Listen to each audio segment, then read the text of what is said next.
पतरस, यूहन्ना, याकूब पहाड़ पर गए। पतरस ने वहां पर कहा, प्रभु क्या मैं एलिया और मूसा के लिए तंबू बनाऊं? One question. एलिया और मूसा पतरस से 1000 साल पहले आए थे। पतरस को कैसे पता चला ये एलिया है, ये मूसा है? ये कमेंट्री, वो कमेंट्री, इसके साइड पे जाओ, उसके साइड पे जाओ, ये फलाना, ये टीना, सबके पास जाएंगे। खुदा से पूछा है कभी? बोलिए, पूछा है उससे कभी इसका अर्थ क्या है? इसीलिए बाइबल का अंतिम किताब है रेवलेशन, प्रकाशित वाक्य। खुदा रिवील करता है लोगों पर।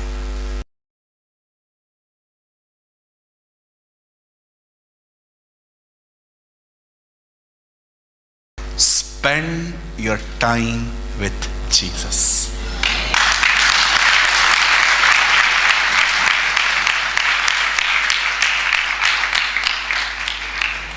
सुलेमान कहता है, घने जंगलों में मेरा प्रेमी सेब के पेड़ के समान है।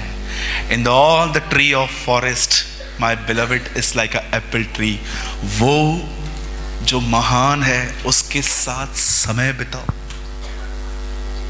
आप जानते हैं इस दुनिया की पहली संगति बैठकर नहीं होती थी, चलकर हुई थी। आदम और परमेश्वर एक साथ चलते थे।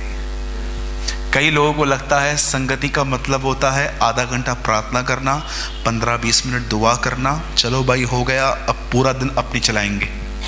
That is not fellowship. Fellowship जानते हैं क्या होती है? पुराने नियम में लिखा गया है, God was a friend of Abraham. पुराने नियम में लोग परमेश्वर के दोस्त होते थे, पर नए नियम में हम उसके दोस्त नहीं है, वो हम ऐसा फेलोशिप करता है। पुराने नियम में तो परमेश्वर लोगों से विजिट करता था, हमारे साथ तो वो रहता है। समझ रहे? पुराने नियम में खुदा लोगों से बाहर मिलता था, नए नियम में तो खुदा हमारे अंदर रहता है।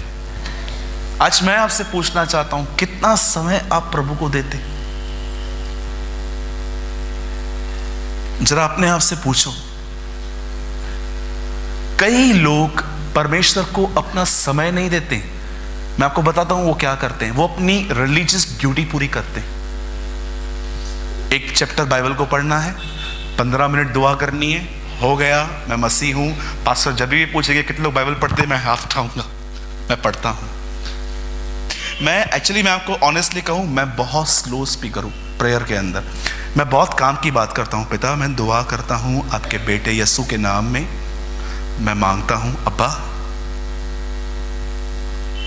आज मैं बहुत टफ टाइम से गुजर रहा हूं, give me grace, please give me grace, मुझे अनुग्रह दीजिए, नहीं तो मैं नहीं निकल पाऊंगा। मैं थोड़ा स्लो हूं बोलने में, मैं बहुत मीनिंगफुल बात करने में बिलीव करता हूं। Some people say pray hard, मैं आपको कहता हूं pray soft, भागो मत। आप जब खड़े होते हो, आप इस ईमान के साथ खड़े रहो, जितना मैं पाने के लिए भूखा नहीं हूं, उतना मेरा खुदावंद मुझे देने के लिए भूखा है। इस बिलीव में करो।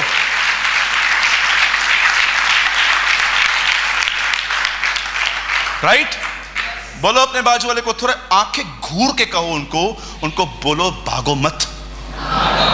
आंखें घूर के ऐसे आंखें बड़ी करो, बड़ी आंखें करो, मेंढक की आंखें करके करो, भागो मत। मीनिंगफुल प्रेयर करो। आओ, आराम से बैठो और ऐसे गीत गाओ जिन गानों में आपकी आत्मा मूव हो। जैसे मैं आपको एक गीत बताता हूं, आई ऑलवेज सिंग। मैं जब भी प्रभु के साथ रहता हूं, मैं इस तरह उसके सामने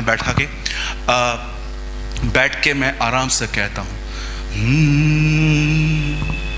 जब जा रहा अंधकार से हाथ पकड़ कर चलाया, ले आया उजियाले में, क्योंकि यीशु बुलाए। ऐ मेरे मन, प्रभु की तू आराधना कर, क्योंकि वो भला है। विश्वासहीन था मैं, विश्वास मुझे दिलाया अपना प्यार। आपको लगता होगा ये गीत है, नो, मैं इससे प्रेम कर रहा हूं। कई लोग क्या करते हैं ना, जो दूसरे गीत गाते हैं ना वही गीत गाते रहते हैं। मैं कहता हूं नहीं, जिस गाने में आपकी आत्मा मूव हो ऐसे गीतों के साथ दुआ करो, और जैसे आप वर्शिप पूरी करो उसके बाद आप उसे आराम से बिलीव कि वो आपको देख रहा है, उसका आप पे ध्यान है, और उसे कहो अब्बा लव यू। कौन है तेरे सिवा मेरे पीछे? वेट वेट, उसे just don't just pray, maintain your relationship. अब्बा, इतनी साइलेंट प्रेयर्स करना भी सीख लो कि एक व्यक्ति आपके साथ में है, उससे भी नहीं पता चल रहा कि आप दुआ में हो। मैं ऑसम यीशु की एक लाइफ को देख के मैं बहुत ब्लेस्ड हुआ कि वो लाजर की कब्र पे गया और कहता है, पिता मैं जानता हूं तूने मेरी सुन ली क्योंकि तू सदैव मुझे सुनता है। मैंने पूरे इसके पहले 4-5 अध्याय पढ़ लिए, यीशु ने कहां प्रार्थना नहीं की थी। कितनी बड़ी बात है, यीशु कभी कभी ऐसी दुआओं में रहता था कि किसको पता तक नहीं चलता था कि वो दुआओं में है। आज आपको, आपके पास, जिनके पास पर्सनल रूम्स हैं अपने, आप दुआ कर सकते हो, पर उनका क्या जिनके पास अपने कमरे नहीं है? लर्न करो। मैंने लोकल ट्रेन्स में, बाइक पे चलते हुए, कार में चलते हुए, फ्लाइट में जाते हुए, मैंने हर जगह पे दुआ करना सीख ली। मेरे लिए सिर्फ प्रेयर का एक रूम इंपॉर्टेंट नहीं है, मैं उठते बैठते दुआ करना जानता हूं। इवन आप मुझसे बात भी करोगे ना, प्रेयर कभी भी नहीं है। यीशु ने कहा, एक्चुअली वो एक अनकॉन्शियस एक्ट है, जैसे आप सांस ले रहे हो आपको पता नहीं चलता। प्रार्थना ऐसी होनी चाहिए कि आप प्रेयर भी कर रहे हो पर आपको ही पता नहीं है। You are praying, you are praying, you are praying. किसी व्यक्ति ने मुझसे पूछा था, सूरज भाई प्रार्थना कितना समय करनी चाहिए? बाइबल में कहाँ नहीं लिखा है 1 घंटे प्रार्थना करो, 2 घंटे प्रार्थना करो, 3 घंटे प्रार्थना करो। बाइबल बताती है निरंतर प्रार्थना करो, प्रे ऑलवेज। और लिसन, एक मैंने ये प्रेयर की बात यहां पूरी कर रहा हूं। अब सेकंड थिंग, परमेश्वर के साथ समय। आपके हाथ में ये बाइबल है, जो मैं आपको अब कह रहा हूं, इट्स वेरी इंपॉर्टेंट। ये मेरे हाथ में बाइबल है। एक परमेश्वर के महान जन ने कहा, इससे अच्छा कि बाइबल आप बाइबल में से 50 बार जाएं, उससे अच्छा बाइबल एक बार आप में से चली जाए। आपको पता है आजकल लोग हैं ना, ये देखिए, सब यहां देखिए, मेरे हाथ में ये बाइबल है। आपको पता है लोग क्या कर रहे हैं? ये बाइबल है, इसे पढ़ रहे हैं, पर मैं आपको बताना चाहता हूं, आपको सिर्फ बाइबल नहीं पढ़नी है, आपको यह देखना है कि इस बाइबल के अंदर यीशु के जीवन के लिए क्या लिखा है। I am not just studying the Bible, I use my Bible to understand the life of Jesus. मैं सिर्फ इस किताब को हाथ में नहीं लेता हूं, मैं इस किताब को उठाता हूं ताकि मैं जानूं कि यीशु कैसे जिंदगी जीते थे। और हर जगह पर मैं देखता हूं कि वो प्रार्थना कैसे करता था, वो स्त्रियों से बात कैसे करता था, पैसों की लेन देन उसकी कैसी थी। डोंट जस्ट रीड बाइबल कि बस मुझे वचन याद करने हैं, वचन याद करने। बहुत सारे जो लोग हैं ना, कई लोग जो ऐसे भी होते हैं, उनको लगता है वचनों को याद करना उन्नति है। अगर आप नए हो ओके, लेकिन अगर आप पुराने हैं तो आपको सिर्फ वचनों को याद नहीं करना है, उन्हें मनन करना है, उन्हें मेडिटेट करना है। यहोशू 1:8 में लिखा गया है, व्यवस्था की ये पुस्तक तेरे चित्त से उतरने न पाए। ऐसा नहीं लिखा गया है कि इसे दिन रात पढ़ो, लिखा है इसे दिन रात मनन करो।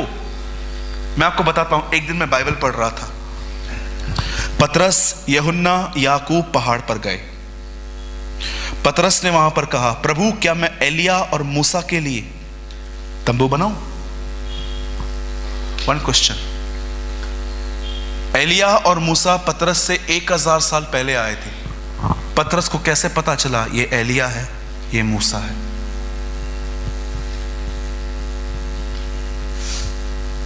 कैसे पता चला?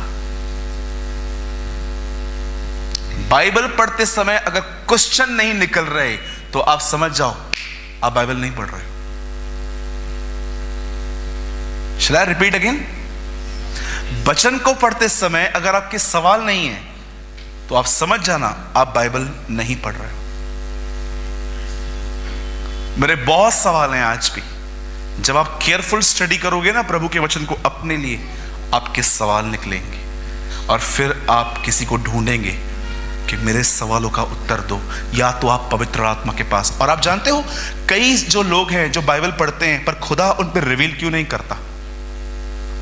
मैं आपको बताता हूं। जानते हो बाइबल किसके लिए लिखी गई है?